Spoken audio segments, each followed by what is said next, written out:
Prince of Persia and The Last Guardian have quite a lot in common. They're both about a couple who start off hostile but grow to care for each other.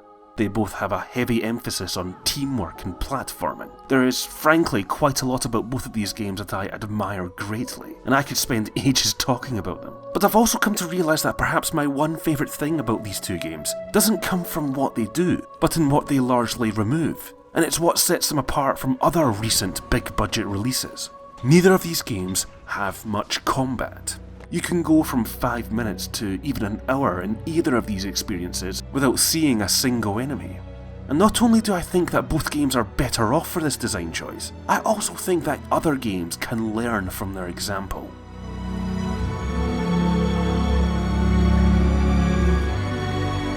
Let's answer an important question first though. Is combat in games a bad thing? No, of course not. Some amazing games are built from the ground up solely to showcase their amazing combat systems. It's where the fun lies. But this video isn't so much about those games, but rather games where combat isn't the main draw. I'm talking about games with platforming, exploration, or even just games with a story to tell.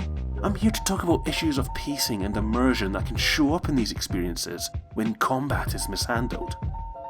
Have you ever been playing a game and felt like you are being prevented from enjoying it? Perhaps due to intrusive cutscenes, forced walking, or even the infamous random battle system, cropping up out of nowhere every few seconds, halting forward progress and stopping you in your tracks. Speaking for myself, I would love to avoid most of these battles altogether, but they feel like eating your vegetables. You need those precious experience points so as to fight bigger, badder monsters down the line. You're a slave to the construct, much like games are a slave to combat.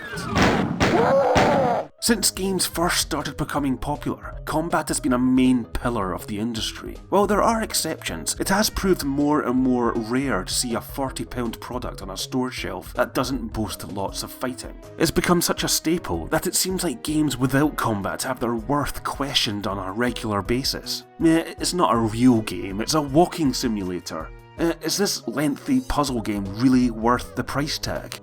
My point is that action has become so integral to gaming culture. We expect it. It's seen as something of a signifier of scale. We feel more comfortable handing over our hard-earned cash when a game has it. So much so in fact that this mindset has bled from straight-up action games into other genres, other sorts of games. Games not really about fighting. I'm not strictly speaking opposed to combat showing up in different genres, but whenever I find myself getting into fight after fight after fight in these sorts of games, one important question keeps popping up into my mind. What purpose does the action serve? To make things a little simpler, let's narrow our focus a little, shall we?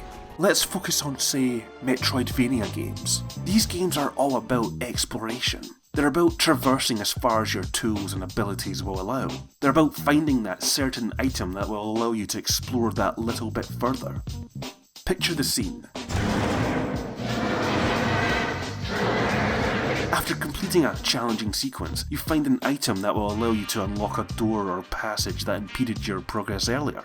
Finally, you can proceed. You excitedly hurry along the terrain where it can be put to good use. Though halfway there you have to stop and fight some bad guys. The same bad guys you fought like a dozen times or so by now. You had to do the same thing 2 rooms prior, and will likely have to do the same thing again in 2 rooms time. This is where the question starts popping up. What purpose does this fight serve? What is it adding?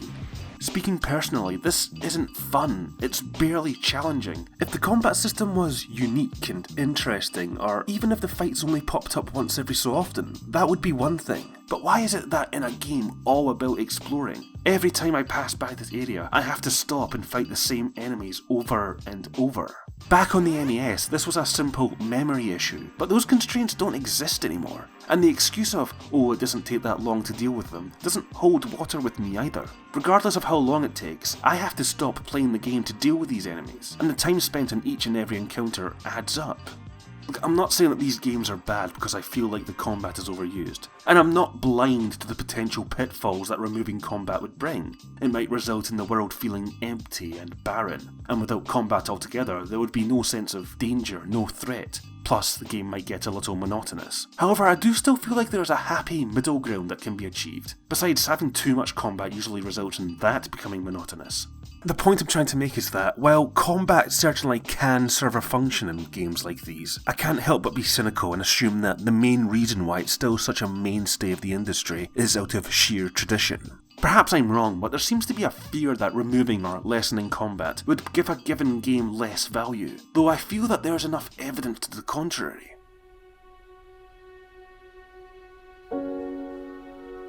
What does the lack or lessening of combat add to these two games?